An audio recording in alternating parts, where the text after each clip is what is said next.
교통사고를 당해 중상을 입은 아내, 그리고 혼신을 다해 그녀를 간호했던 남편. 그러나 아내는 결국 사망했습니다. 아내를 지극정성으로 간호했던 남편. 하지만 이후 어떤 사건으로 인해 다른 진실이 드러납니다. 오늘 소개할 이야기는 부검은 말한다 5번째 이야기입니다. 실제 사건을 각색한 이야기이며 등장인물들의 이름 역시 가명 처리되었습니다. 서울 근교의 한적한 어느 도로, 드라이브를 즐기고 있는 부부가 있었습니다. 차에는 남편 김모 씨와 아내 최모 씨가 타고 있었는데요. 그런데 잠시 한눈을 파는 사이 핸들이 돌아갔는지 차는 마주오던 차량과 심하게 충돌하고 말아버립니다. 이 사고로 남편과 아내 모두 부상을 입었으며 특히 아내 최 씨는 전치 16주가 넘을 정도로 심각한 중상을 입은 상태였는데요. 아내보다 조금 더 부상이 덜했던 남편 김 씨는 회복 이후 자신도 몸이 좋지 않음에도 불구하고 큰 부상을 입은 아내를 극진히 간호했습니다. 입원실도 가장 비싼 1인실로 변경했으며 간병인까지 고용해 교대를 해가며 간호에 매진했는데요. 그런데 이번 2달째인 어느 날 불행히도 또 다른 사고가 발생합니다. 바로 아내 최 씨가 휠체어를 타고 화장실을 가다가 휠체어가 넘어지는 전도 사고가 발생하게 되었는데요. 특히 머리 부분에 심한 부상을 다시 한번 입게 되었습니다. 두개골에 천공, 즉 구멍이 생길 정도로 심한 부상이었고 당시 진료 기록에는 아내 최 씨의 머리에 생긴 구멍을 통해 뇌 조직이 일부 관찰될 정도라고 기록될 정도로 심각했습니다. 다발성 뇌실 출혈, 경막하 출혈, 뇌부종을 비롯해 뇌에 공기가 들어가 생기는 기두증이 진단되었으며 결국 휠체어 전도사고 일주일 만에 사망하고 말았습니다.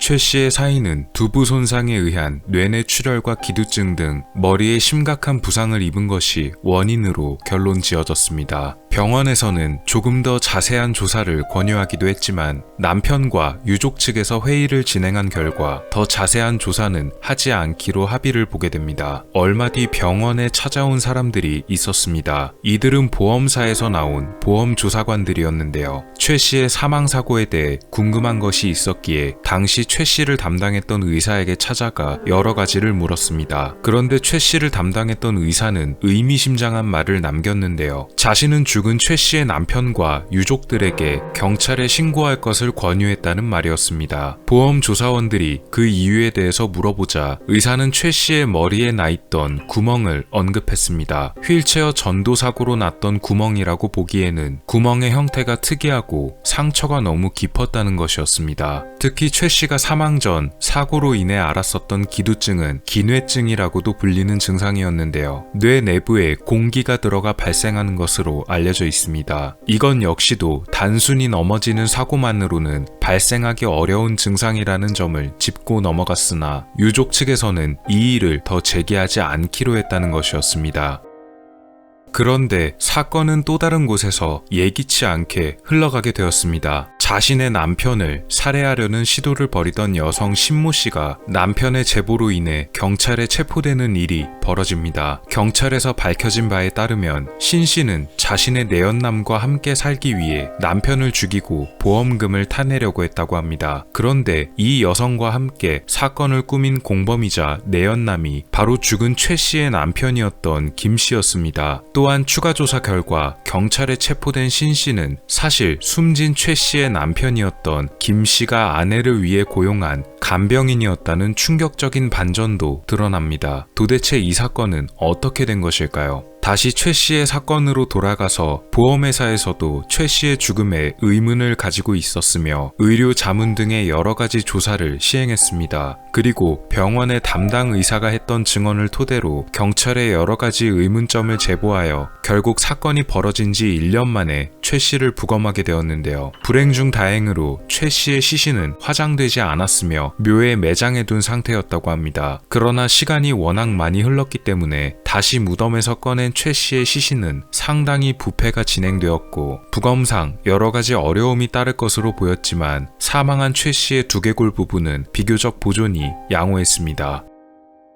부검 결과 최 씨의 두개골 구멍 근처에 여러 개의 색 입는 흔적, 즉 누군가가 두개골에 일부러 구멍을 내기 위해 물리적인 힘을 행사했던 흔적들이 발견되었습니다. 의사의 소견대로 두개골에 났던 구멍 역시도 넘어져서 생긴 구멍의 흔적으로 보기에는 어려웠는데요. 왜냐면 넘어져서 깨진 지저분한 모양이 아닌 굉장히 깔끔하게 무언가로 뚫은 듯한 모양새였기 때문입니다. 조금 더 구멍의 단면을 자세히 조사한 결과 두개골에 난 구멍은 넘어져서 생긴 구멍이 아니고 누군가가 물리적인 힘과 도구를 사용해 일부러 뚫은 것이며 그 도구는 아마도 회전력을 갖는 공구, 즉 전동 드릴 등의 공구를 이용해 머리에 구멍을 냈을 것이라 보였습니다. 또한 끔찍하게도 최 씨의 두개골 내부에서는 또 다른 여러 가지 상처들의 흔적이 관찰되었는데요. 이것은 단순히 드릴로 머리에 구멍만을 낸 것이 아니고 드릴을 머릿속에 아주 깊게 집어넣은 다음 휘저었을 가능성이 높다는 것을 알려주었습니다. 그리고 두개골 내부에 부서진 파편들도 발견되었는데 이건 역시도 누군가 고의적으로 구멍을 뚫었음을 뜻했습니다. 그래서 단순히 휠체어 전도 사고만으로는 나타나기 힘든 여러 가지 증상을 사망 전 최 씨가 겪었던 것이었는데요. 경찰에서는 이런 부검 소견을 바탕으로 남편 김 씨를 고의적인 살인사건과 보험사기 피의자로 전환했으며 김 씨의 내연녀이자 사건 당시 간병인으로 고용됐던 신모 씨 역시도 공범이자 피의자로 전환하고 두 사람에게 사건의 내용을 진술받았습니다.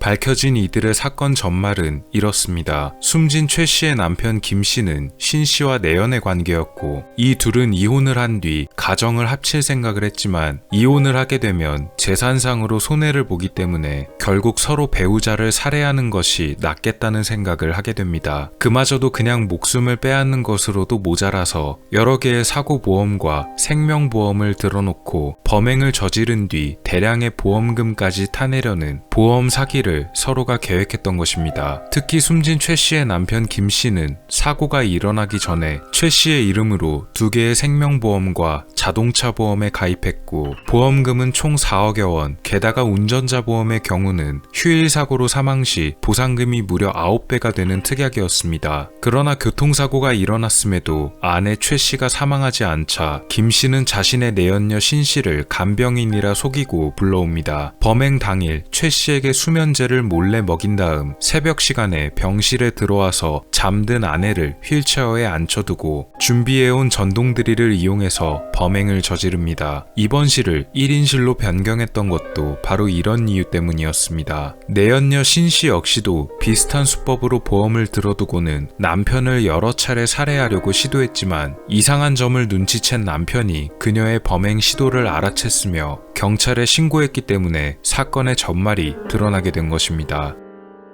결국 김 씨와 신 씨는 법적인 처벌을 받게 되었습니다. 특히 내연녀 신 씨의 경우 비슷한 방법을 사용해서 남편을 살해하려다 미수에 그친 점 역시 문제가 되었는데요. 만약 신 씨의 남편 역시도 이들의 계획에 당했다면 숨진 최 씨처럼 영문도 모른 채 숨졌을지도 모르는 일입니다. 만약 범죄가 들통나지 않고 그냥 넘어갔더라도 과연 이들이 자신들만의 행복한 생활을 얼마나 오래 유지할 수 있었을까요? 어쩌면 이들 역시도 각자 배우자를 배신했던 만큼 서로가 서로를 불신해 오래가진 못했을지도 모릅니다. 얼마 전 엄청난 화제가 되었던 가평 계곡 사건이 떠오릅니다. 해당 사건도 아무것도 모르던 피해자를 사이에 두고 가해자 남녀 둘이서 보험 사기를 벌였던 사건인데요. 제발 한 사람의 목숨을 돈과 교환하는 이런 식의 끔찍한 범죄를 벌이지는 않았으면 좋겠습니다. 부검은 말한다. 5번째 이야기였습니다. 오늘 미스터리 어떠셨나요? 여러분의 구독과 좋아요의 힘으로 다음에도 재밌는 미스터리로 찾아오겠습니다. 미스터리 큐브였습니다. 감사합니다.